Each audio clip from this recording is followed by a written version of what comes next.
नाथ प्यारे की जय। श्री सदगुरु महाराज की जय।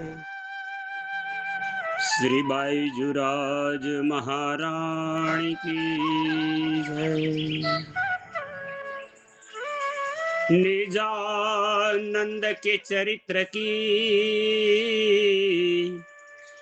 गाथा उदधी महान, मैं चाहते वर्णन करूं,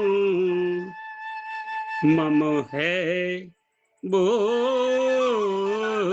अजान। जगदाधार जगतपते पूर्ण ब्रह्म श्री राज, बिनबूंदो कर बद्ध हो, सिद्ध करो सब काज, सिद्ध करो सब काज। बोलो श्री कृष्ण कन्हैया लाल की जय। करो मूल मिलावे का ध्यान, जहां पर आत्म बैठी है। करो मूल मिलावे का ध्यान, जहां पर आत्म बैठी है। जहां बैठे हैं श्यामा श्याम, जहां बैठे हैं श्यामा श्याम, जहां पर आत्म बैठी है। करो मूल मिलावे का ध्यान, जहां पर आत्म बैठी है। 64 थंब है, हाँ 4 द्वार है, थंबों से उठता जो नूर। 64 थंब जहाँ 4 द्वार है, थंबों से उठता जो नूर। नूर नूर से जंग करे, नूर नूर से जंग करे, जहाँ शीतल उठे कोटि सूर। जहाँ खिलवत है नूर बरी, जहाँ खिलवत है नूर बरी, जहाँ पर आत्म बैठी है। करो मूल मिलावे का ध्यान, जहाँ पर आत्म बैठी है। तले गिलम है ऊपर चंद्रवा, हाँ तले गिलम है ऊपर चंद्रवा, तकियों की शोभा बड़ी प्यारी। तले गिलम है ऊपर चंद्रवा, तकियों की शोभा बड़ी प्यारी। सखियों के बीच भराए के बैठी, सखियों के बीच भराई के बैठी, देखत शोभा बहु सारी। जहाँ बैठी है 12,000, हो जहाँ बैठी है 12,000, जहाँ पर आत्म बैठी है। करो मूल मिलावे का ध्यान, जहाँ पर आत्म बैठी है। मध्य में सिंहासन राज श्यामा जी को, हो मध्य में सिंहासन श्री राज श्यामा जी को, चारों चरण अति प्यारे। श्यामा चारों चरण अति प्यारे। एक चरण है नूर की चौकी पर, एक चरण है नूर की चौकी पर, दूसरा बाई जांग पर।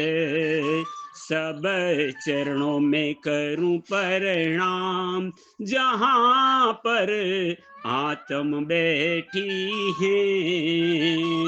करो मूल मिलावे का ध्यान, जहां पर आत्म बैठी है। बैठत है गिल में हो ना जुदाई, बैठत है गिल में हो ना जुदाई, बैठे डाल गले बैया। बैठत है गिल में हो ना जुदाई, बैठे डाल गले में बैया। अंग से अंग भराई के बैठी, ओ अंग से अंग भराई के बैठी, बैठी जो दाड़म की कलिया। अपना बैठक करो, अपना बैठक करो अब याद, जहां अपना बैठक करो अब याद, जहां आत्म बैठी है। करो मूल मिलावे का ध्यान, जहां पर आत्म बैठी है। जहां बैठे हैं श्यामा श्याम, जहां पर आत्म बैठी है। हृदय चढ़ी चढ़ी आवे पिया जी, बैठत है मूल मिलावे। हृदय चढ़ी चढ़ी आवे पिया जी, बैठत है मूल मिलावे। ईसक हमारो हमको लौटा दो, करो जो मीठी मीठी बातें, सब खिलवत करो तुम याद, जहां पर आत्म बैठी है। करो मूल मिलावे का ध्यान, जहां पर आत्म बैठी है। ये मूल मिलावा आपका नजर दीजे इते, पलक ना पीछा फेरिया। ज्यों इसक अंग उपजत, ये मूल स्वरूप है आपका। ओ ये मूल स्वरूप है आपका, जाको कहिए पर्यात्म। सो पर्यात्म लेके विलसिए संग खसम, विलसिए संग खसम। करो मूल मिलावे का ध्यान, जहां पर आत्म बैठी है। बोलो श्री प्राणनाथ प्यारे की।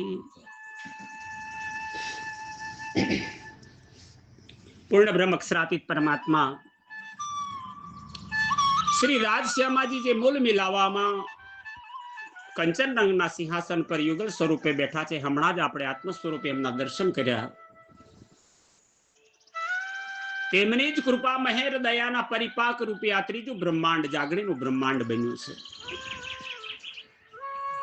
જાગણીના બ્રહ્માંડની અંદર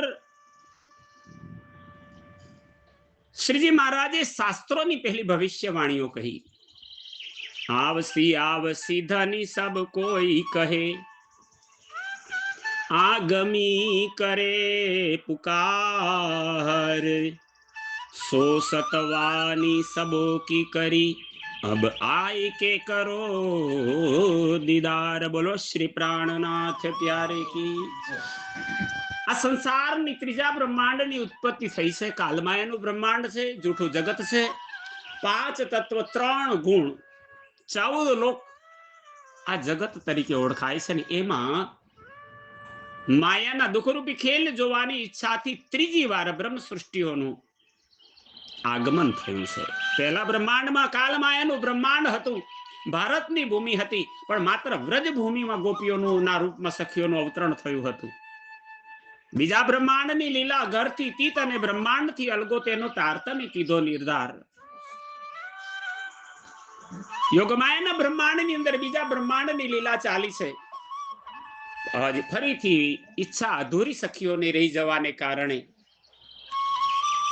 આ ત્રીજા બ્રહ્માંડની રચના કરી છે અને ત્રીજા બ્રહ્માંડમાં બ્રહ્મ સૃષ્ટિનું આગમન થયા પરમધામમાં 5 દિવસોનું વર્ણન લખ્યું છે. પહેલી આરતી બ્રજ में बासा, सब सखियन मिल देखे तमाशा, दूसरी आरती रास में आई, अक्षर मनोरथ पूर्ण कराई, तीसरी आरती श्याम सुहाई, सुर असुरन धनी सबन मिलाई, चौथी आरती बुद्धजी मन भाई, તારતમ જ્યોતિ કરી રોશનાઈ. અને હવે પાંચમો એટલે અંતિમ દિવસની લીલા, પાંચમી આરતી શ્રી વિજયાભિનંદન મહામતી સ્વામી શ્રી પ્રાણનાથજીના પ્રગટનથી લઈ પદ્માવતીપુરી ધામને પરમધામ બનાવવા સુધીની લીલાને પાંચમો દિવસ કહ્યો છે. પૂર્વે આપણે સાંભળી ચૂક્યા છે કે પ્રાણનાથજી એક મહાન કર્તવ્ય સંવત 1635ની સાલમાં કર્યું અને આપ સંસારમાં શ્રી વિજયાભિનંદ બુદ્ધ નિષ્કલંક અવતાર તરીકે જાહેર થયા. ઉડાયો અસત, થાપ્યો સત, સબ પર કલશ હોવો આખરત. આપે કલયુગનું નિકંદન કરી સતયુગની સ્થાપના કરી. પરમધામની પરાવાણી, બ્રહ્મ જ્ઞાન, બેહદ વાણી, અખંડ વાણી બ્રહ્મ સૃષ્ટિને જગાડવાને માટે લઈ આવ્યા. જ્યારે બ્રહ્મ સૃષ્ટિને જગાડવાનો સમય આવ્યો તો શ્રીજી મહારાજે પહેલા એક વાણી, સત્ય વાણી છે એની સાબિતી આપી કે જગતમાં જ્ઞાન કહેવા વાળા બધા જ હોય પણ બધા સદગુરુ ના હોય. સદગુરુ કોને કહેવાય? તો કહ્યું કે દરેક ધર્મની અંદર ધર્મનું જ્ઞાન બતાવવા વાળા હોય છે, ગુરુ હોય છે. એટલે દરેક ગુરુ પોતાના ધર્મનું જ્ઞાન બતાવે ને મારો જ ધર્મ શ્રેષ્ઠ છે, હું માનું છું એ ઈષ્ટદેવ મહાન છે, હું માનું છું એ ધામ મહાન છે, બધા જ એમ બતાવી રહ્યા છે, પોતપોતાના ધર્મની મહાનતા બતાવે છે. તો સદગુરુ કોને કહેવાય? તો શ્રીજી મહારાજે પહેલા સદગુરુની ઓળખાણ આપતા કહ્યું કે શાસ્ત્ર લે ચલે સદગુરુ સોઈ, બાની સકલ કી એક અર્થ હોય. પોતાના ધર્મને શ્રેષ્ઠ સાબિત નથી કરતા પણ જગતના જેટલા ધર્મ સંપ્રદાયો છે, એના જ્ઞાન છે, એના શાસ્ત્રો છે, એ જ્ઞાન દ્વારા સદગુરુ દરેક શાસ્ત્રોને સાથી લઈને એક પરમાત્મા કોણ છે, એક સચ્ચિદાનંદ પરમાત્મા કોણ છે, ક્યાં રહે છે, અખંડ કોણ છે, એને બતાવે છે, સદગુરુ કહેવાય છે. એટલે કહે છે શાસ્ત્ર લે ચલે સદગુરુ સોઈ. જે દરેક ધર્મ શાસ્ત્રોના પ્રમાણ આપીને વાત કરે એને સદગુરુ કહેવાય. અને મહામતી પ્રાણનાથજી મહારાજ બ્રહ્મ સૃષ્ટિમાં ને કહેતા કે છે શાસ્ત્ર પુરાણ વેદાંત જો ભાગવત પૂરે શાખ નહીં, કથાએ દંતની સત્યવાણી વાત. હું જે કહું છું દંત કથાઓ નથી, આ સત્યવાણી છે. આપ મહામતી પ્રાણનાથજી મહારાજને જે સ્થાનમાં પહોંચવાનું છે એ દિવ્ય લીલાઓને હુકમે વેદ કતેબ મેં લાખો લીખે નિશાન. જાગણી બ્રહ્માંડની મહાન લીલા સર્વ જગતના જીવોને બ્રહ્મ સૃષ્ટિને મુક્તિ મળવાના સ્થાનના પ્રગટનની દિવ્ય લીલાને આજે સાંભળવાની છે. લાલદાસજી મહારાજના દિલમાં અતિ આનંદ છે. આ દિવ્ય લીલા ચરિત્ર સુંદર સાધજીને સંભળાવવાનો જ્યારે ભાવ જાગ્યો છે તો ભાવ જાગતા કહે છે કથા પ્રારંભ હોત હૈ तुम सुनियो सकल सृजान, मन चितवत हेत सो होत सदा कल्याण, होत सदा कल्याण. बोलो श्री प्राणनाथ प्यारे की. પ્રાણધર સુંદરસાજી, આજે મારે તમને સંભળાવવાની છે ને એ ચર્ચા નથી, એ કથા છે. અને એટલે લાલદાસજી મહારાજે એને શબ્દના નિરૂપણમાં કહ્યું કથા પ્રારંભ હોત હૈ. હવે કથા પ્રારંભ થાય. કથા કોને કહેવાય? કથિયલ હોય, જે પહેલા કોઈએ કહી હોય, ક્યાંક લખવામાં આવી હોય. પૂર્વે થઈ ગયેલી છે, જેને ભૂતકાળ સાથે સંબંધ છે, જેને વર્તમાન સાથે સંબંધ નથી, એ કથા છે. ચર્ચા અને કથા વચ્ચે ફરક એ છે કે ચર્ચા આજ વર્તમાન માટે જરૂરી છે. આજ પણ બ્રહ્મ સૃષ્ટિ છે. બ્રહ્મ આત્માઓને જગાડવા માટે ધણી જે જ્ઞાન કહે છે, બ્રહ્માત્માઓની લીલાઓનું વર્ણન થાય તો એ લીલાઓ ભૂતકાળ નથી, આજ થઈ રહેલી લીલાઓ છે. એટલે વિતકની કથા નથી કહેવામાં આવતી, વિતકને ચર્ચા કહેવામાં આવે છે. એ બ્રહ્મ સૃષ્ટિનો સંદેશ છે. આજે પણ એ લીલા થાય છે. આજે એક કથા એવી કહે છે જે કથાને સાંભળતા એનો મહિમા ગાન કરતા જ આત્મદર્શનની ઝંખના જાગે છે. ઊંચે ऊंचे मंदिर तोरे ऊंचा है तेरा धाम, ओ ऊंचे ऊंचे मंदिर तोरे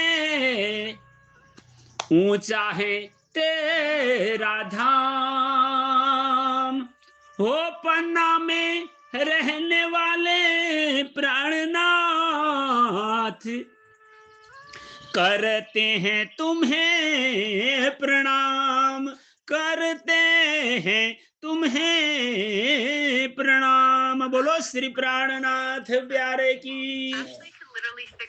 महामती लालदास जी महाराजे एक सुंदर नाम आप्યું प्राणनाथ અને એમના ધામની વાત કરી. हो पन्ना में रहने वाले प्राणनाथ करते हैं तुम्हें प्रणाम. ये पन्ना क्या આવ્યું?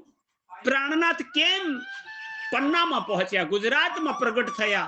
તો ગુજરાતને પણ ધામ બનાવી શકતા, પણ એ દિવ્ય લીલાને કહેવા માટે કહે છે. હુકમે વેદ કતીબ में અનેક ધર્મશાસ્ત્રોમાં જેની સાક્ષ્યો પહેલેથી આપવામાં આવી છે, અને એ શાસ્ત્ર સાક્ષીઓની જગતની ઉત્પત્તિ સાથે સંબંધ છે કે ત્યારથી જ બ્રહ્મ સૃષ્ટિને માટે એક લીલા બની છે. અને એ લીલાને વર્ણન કરતા મહાદેવજી એ માહેશ્વર તંત્રમાં પણ એનું વર્ણન ગાયું છે, જેને આજે આપણે સાંભળીશું. પદ્માવતી કેન તટે વિંધ્ય પૃષ્ઠ વિરાજતે ઇન્દ્રાવતી નામ સા દેવી ભવિષ્યંતી કલો યુગે. જ્યારે જગતની ઉત્પત્તિ થતી સતયુગ ચાલતો હતો, ત્યારે જ આ ભવિષ્યવાણીઓ લખાઈ ગઈ કે વિંધ્યાચલ પર્વત પર ઇન્દ્રાવતી નામની દેવી પ્રગટ થવાની છે. એ ત્યારે પ્રથમ સતયુગ હતો, અને એમનું પ્રગટ થવાનો સમય ક્યારે આવ્યો છે તો કે 28 ચોકડી પસાર થશે ત્યારે 28માં કલિયુગના મધ્ય ભાગમાં ભારતની પવિત્ર ભૂમિના બરાબર મધ્યમાં વિંધ્યાચલ પર્વતની ઉપર કેન નદીના કિનારે કેન તટે વિંધ્ય પૃષ્ઠ વિરાજિત વિંધ્યાચલ પર્વતના શિખરની ઉપર, જેને ગુરુ શિખર માનવામાં આવે છે, ત્યાં આ લીલા થવાની છે. તો લાલદાસજી મહારાજ સુંદર સાથજીની લીલા જણાવતા કહે છે, વિંધ્યાચલ પર્વત કેમ આવ્યા? કેમ પાવાગઢમાં ના ગયા, આબુ અંબાજી ના ગયા, ગિરનારમાં ના ગયા? અરે જવું તો હિમાલય ઘણો મોટો દેખાતો હતો. પ્રાણનાથજી મોટું ધામ બનાવવું હોય તો હિમાલયમાં જવું જોઈતું હતું, તો વિંધ્યાચલ પર કેમ ગયા? તો શ્રીજી મહારાજની લીલાને બતાવતા એમણે કહ્યું કે બીના કારણ કાર્ય જ ના હોય, કારણ વગર કોઈ કાર્ય જગતમાં બનતું નથી. તો જગતની ઉત્પત્તિના સમયમાં જ બનેલી એક ઘટના કારણ કારજની લીલાને વર્ણન કરે છે કે જ્યારે જગત ઉત્પત્તિ થતી હતી, બ્રહ્માજીને ઉત્પન્ન કરવાનું છે, વિષ્ણુ ભગવાનને પાલન કરવાનું છે, શિવજીને સંહારનું કાર્ય સોંપવામાં આવ્યું. અને ત્યારે વેદ શાસ્ત્રોના નિયમ પ્રમાણે જોઈએ તો વિષ્ણુ ભગવાનથી સમસ્ત સચરાચર એટલે કે વિષ્ણુ ભગવાન વૈરાટ રૂપ છે. નારાયણ માંથી જ જગત આખું બની રહ્યું છે. 5 તત્વ 93 ગુણ અને 14 લોકની જ્યારે પ્રગટન થઈ રહ્યું છે, ત્યારે જગતને બેલેન્સ કરવાની વાત આવી, સ્થિર કરવાની વાત આવી. શ્રીમદ ભાગવતની અંદર પણ જગતની ઉત્પત્તિના કારણો બતાવ્યા છે. તો એની અંદર આ કારણોનું રહસ્ય બતાવ્યું છે કે આ ધરતી પેટાળમાં હતી, વરાહ અવતાર લઈને ભગવાન આવ્યા અને એને સમુદ્રની ઉપર, જલની ઉપર આ ધરતીને સ્થિર કરી છે. એ ધરતી સ્થિર રહેતી ન હતી. એ ધરતીને સ્થિર કરવા માટે આપણા ગુજરાતના હિસાબે અમેરિકા વાળામાં અમેરિકામાં જન્મ્યા હોય એની મારે ભાષા નહીં સમજાય, ગુજરાતમાં જન્મ્યા હશે એને ખબર પડશે. આપણે ત્રાજવામાં તોલતા તો એ જૂના જમાનામાં પણ ઘડિયાના તાજવા કેવા હોતા, કાં તો એના ચામડાના છાબડા હોય, કાં તો નાના નાના તગારાના ત્રાજવા બનાયા હોય. અને આજના જેવા કોમ્પ્યુટર વાળા કે સીધા આંકડા દેખાય એવા ત્રાજવા નહીં, આમ કાંટી કરવી પડે ને બે બાજુ બેલેન્સ કરે. તોય ઘણી વખત ખેતરનું અનાજ જોખવાનું થાય ને તો એ ત્રાજવા એટલા વ્યવસ્થિત ના હોય. એક ત્રાજવું નીચું જતું હોય, એક ઊંચું રહેતું હોય, વજન સરખું ના હોય. તો એનું સાચું માપદંડ કરવા શું કરે? ધડો મૂકતા. એને એક ધડો મૂકે. ધડો એટલે જે બાજુ વજન ઓછું લાગતું હોય એ બાજુ થોડું વજન માપનું ઉમેરી દે, એટલે ત્રાજવાનો કાંટો બરાબર સ્થિર થાય. પણ સ્થિર થયો કે નહીં ખબર ક્યાંથી પડે? તો કે તોલનો કાંટો હોય ને એની વચ્ચે એક ખીલો હોય. એ ખીલો બરાબર મધ્યમાં કેન્દ્રમાં રહે ને ત્યારે સમજાઈ જાય કે હવે ત્રાજવું સ્થિર થયું છે, બે બાજુ વધઘટ નથી, હવે સમાંતર થયું છે. એમાં સમસ્ત સંસારની ધરતીને સ્થિર કરવા માટે બ્રહ્માજી, વિષ્ણુ ભગવાન, મહાદેવજી ત્રણે ત્રિગુણાદિ દેવ જગતની રચનામાં જે લીલાનું વર્ણન દેવી ભાગવતમાં લખવામાં આવ્યું છે. આપણા સુંદર સાત કદી દેવી ભાગવતને વાંચતા નથી, માતાજીનું ગ્રંથ છે એમ જાણે છે, એટલે આ લીલા કદી સાંભળવા નથી મળતી. મહામતી પ્રાણનાથજીએ કહ્યું કે દરેક શાસ્ત્રોમાં સુંદર સાથની લીલાઓની ભવિષ્યવાણી લખી છે. તો આજે આપણે દેવી ભાગવતની લીલાને સાંભળવાની છે. ત્યારે આ જગતના આ ધરતીને સ્થિર કરવા માટે એનો મધ્યનો કાંટો બનાવી હિમાલયની રચના કરવામાં આવી કે હિમાલય એટલો મહાન બનાવો કે એની ટોચના શિખરથી આ ધરતીનું વજન બરાબર બેલેન્સ થાય અને ધરતી સ્થિર રહે. અને પછી એની પર 84 લાખ પ્રકારના જીવ જોની બધા એની અંદર વસવા લાગે, એની ઉપર એનો વાસ થવા લાગે. હવે જગતની ઉત્પત્તિ થઈ ત્યારે જ પ્રથમ મનુષ્ય બનાયા, અને ભાગવતમાં એમનું વર્ણન આવે છે દિતિ અને અદિતિ. બે કન્યાઓ એનાથી થયેલી છે, એક દિતિ અને અદિતિ. દિતિથી દેવો, દિતિથી દૈત્યો થયા અને અદિતિથી દેવો થયા. દેવની ઉત્પત્તિ જગતમાં થઈ. હવે દૈત્યો અને દેવો વચ્ચે ફરક એટલો હતો, બનાવવાના હતા માનવ પણ પહેલા બનાયા દેવ અને દાનવ. હવે ત્રણેયના રૂપ સમાન દેખાય છે, પણ ત્યાં શાસ્ત્ર આજ્ઞા એમ કે છે જે બધું જ પોતાનું છે બીજાના માટે આપી દેવા માટે તૈયાર થઈ જાય, પોતાનો હિસ્સો છોડી દે બીજાને આપી દે, એ દેવ બીજાના કલ્યાણની ભાવના વિચારે. પણ જે બીજાને આપતો નથી, પોતાનું છે એને પોતાનું માની જીવે છે, બીજાને આપવાનો વિચાર નથી કરતો, એ માનવ. અને ત્રીજો બતાવ્યો દાનવ. પોતાનું તો ખાઈ જાય પણ બીજાનું પડાઈ લે, મારું મારું આગમન, તારું મારું હૈયારું, એ દાનવીય વૃત્તિ હતી. તો દેવોની દાનવોની વચ્ચે વર્ષો સુધી પછી યુદ્ધ ચાલ્યું સત્તાના માટે. દેવી ભાગવતમાં એક પ્રસંગ વર્ણન આવે છે કે આ ધરતીને બરાબર મધ્યમાં સ્થિર કરવા માટે હિમાલયને રચના કરવામાં આવી, અને ધીરે ધીરે હિમાલય દેવપુત્ર છે એટલે રોજ રાતે ન વધે એટલો દિવસે વધતો હતો. એ જ સમયમાં દેવ લોકોની આ લીલાને જોઈ દૈત્યોને વેર ભાવ જાગ્યો. તો દૈત્ય પુત્ર એક હતો, એનું નામ હતું વિંધ્યાચલ. આ વિંધ્યાચલે એની ગુરુની એવી ભક્તિ કરી, ગુરુની એટલી કૃપા મેળવી કે ગુરુ કૃપાથી દૈત્યો તાકાતવાર બન્યા. અને દેવોએ શું કર્યું? ઇન્દ્ર આદિ દેવોએ વ્યસન વ્યભિચારની અંદર પડ્યા અને એમણે પોતાના જ ગુરુને મારી નાખ્યા. એટલે ગુરુનો દોષ દેવોને લાગ્યો. ત્યારે દૈત્યો મહાન અને પ્રબળ બન્યા. આવી કથા ભાગવતમાં આવે છે. જ્યારે દૈત્યો પ્રબળ બન્યા ત્યારે દૈત્યો માનો સરદાર હતો, એને ગુરુની ખૂબ સેવા કરી, ગુરુની ખૂબ પ્રસન્ન કર્યા, ગુરુના વરદાન મળ્યા, જા દીકરા તું જે ઈચ્છીશ એ તું થશે. ગુરુના આશીર્વાદ મળ્યા છે.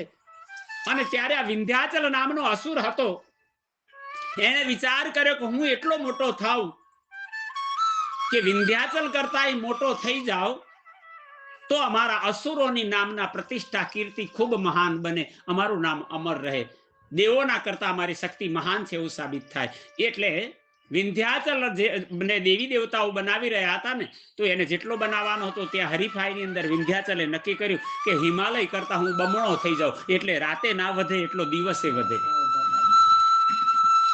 હવે દેવી દેવતાઓને તો એમની પાસે એટલી ક્ષમતા શક્તિ હતી નહીં કે દૈત્યોની સામે લડી શકે, તો હંતાતા છુપાતા ફરતા.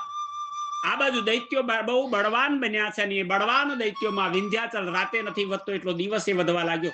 એટલો બધો વધ્યો કે એના વજનથી હવે ધરતી ઝૂકવા લાગી, દરિયામાં ડૂબવા લાગી, પાણીમાં ડૂબવા લાગી. દેવી દેવતાઓ ચિંતા કરવા લાગ્યા. આખરે બ્રહ્મા વિષ્ણુ મહાદેવ આદેવ વિચાર કરે શું કરીએ. ત્યારે નિર્ણય એ આવ્યો કે આ દૈત્ય પુત્ર છે એટલે આપણું કહેલું તો માનશે નહીં.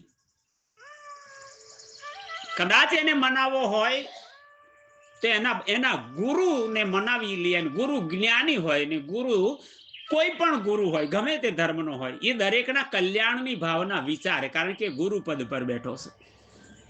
એટલે બ્રહ્મા વિષ્ણુ અને મહાદેવ ત્રણેય જણે નક્કી કર્યું કે આપણે એના ગુરુને સમજાવીએ, અને ગુરુ માની જાય આપણી વાત તો ગુરુના દ્વારા વિનંતી કરાવી અને વિંધ્યાચલને થોડાક સમય પૂરતો એને મોટો થતો વધતો અટકાવી દઈએ, અને એ અટકી જાય તો આપણી સૃષ્ટિ સર્જનનું કાર્ય, આ પૃથ્વીને સ્થિર કરવાનું કાર્ય સરળ બની જાય. વાલા સુંદર સાતજી, આ જે દિવ્ય લીલા ચરિત્રો તમે સાંભળી રહ્યા છો ને, એ મારું સંશોધન, મારી ખોજ છે. એટલે ગમે તેવા દરેક વિદ્વાનો પાસે આ જ્ઞાન સાંભળવા નહીં મળે. આજે સાંભળી રહ્યા છો તો એક એક શબ્દનું સ્મરણ બરાબર તાજું રાખજો, યાદ રાખજો, કારણ કે જીવનમાં આ લીલા સિવાય પ્રાણનાથજીના પદ્માવતીપુરી ધામના મહિમાને નહીં જાણી શકો. પ્રાણનાથજી કેમ વિંધ્યાચલ પર ગયા એની લીલાને આપણે સાંભળીએ છીએ. હવે વિંધ્યાચલ રાતે નથી વધતો એટલો દિવસે વધે, દિવસો નથી વધતો એટલો રાતે વધે. ત્યાં ત્રિગુણાદિ દેવ બધાય ભેગા મળી અને એમના ગુરુ પાસે ગયા અને ગુરુને વિનંતી કરી કે તમારો શિષ્ય એટલો બધો મહાન છે, એટલો શક્તિશાળી બન્યો છે તમારી કૃપાથી, કે રાતે નથી વધતો એટલો દિવસે વધે ને એટલું બધી વિશાળ કાય બની છે, અસુર પુત્ર છે. તેથી સૃષ્ટિ સર્જનામાં અમને અડચણ રૂપ છે. હે ગુરુજી, તમે સમજદાર છો, તમે ભક્તિ કરો છો, તમે પરમાત્માની લીલા સાથે જોડાયેલા છો, તો તમે પરમાત્માની આ લીલાને સમર્થન આપવા માટે થોડા દિવસ પૂરતા તમારા શિષ્યને અટકાવી દો. કારણ કે ગુરુને એવું તો કહેવાય નહીં કે તમારા શિષ્યને મારી નાખો. કોઈ પણ ગુરુ પોતાના શિષ્યનું અહિત ન કરી શકે. એટલે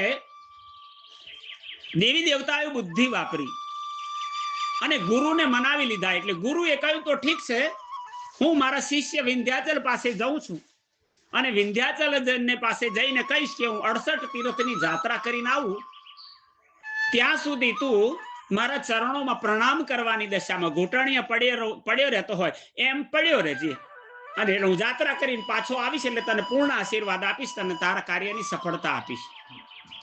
દેવી દેવતાઓને આટલું ગુરુને સમજાયું અને ગુરુ આ વાતને માની ગયા. પછીથી ગુરુ વિંધ્યાચલ પાસે ગયા. દૂરથી વિંધ્યાચલ તો એટલો બધો ઊંચો વધેલો હતો કે ગુરુજીને આવવાના સમાચારથી અતિ આનંદિત થયો, કારણ કે એની પાસે પીઠબળ હતું.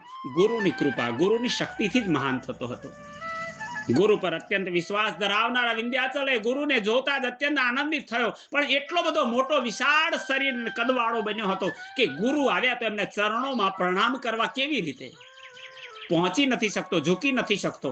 તો વિંધ્યાચલ હિમાલય કરતા ઊંચો એટલો પહોંચી ગયો છે, પણ ત્યાં ગુરુના ચરણોમાં પ્રણામ કરવા એ ઘૂંટણીએ પડ્યો, ઢીચણથી વર્યો. એમના ચરણોમાં માથું ઝુકાવવા માટે એને પ્રણામ કર્યા. જ્યાં ચરણોમાં માથામાં પ્રણામ કરીને ગુરુને વિનંતી કરે છે કે મને આશીર્વાદ આપો, તો ગુરુએ માથા ઉપર હાથ મૂકતા કહ્યું કે જા દીકરા, તારી ઈચ્છા પૂરી થશે, તું જે માગીશ એ મળશે, પણ શરત એક કે અત્યારે તું જેમ ઘૂંટણીઓ પડ્યો છું એમ ઘૂંટણીઓ પડ્યો રહેજે. હું 68 તીર્થની યાત્રા કરીને પાછો ના આવું ત્યાં સુધી તારે આમ આ જ પરિસ્થિતિમાં પ્રણામ કરવાની પરિસ્થિતિમાં ઘૂંટણીઓ પડી રહેવાનું છે. એટલી હું પાછો આવીશ એટલે આશીર્વાદ તારા સફળ થઈ જશે અને તું જગતમાં મહાન બની જઈશ.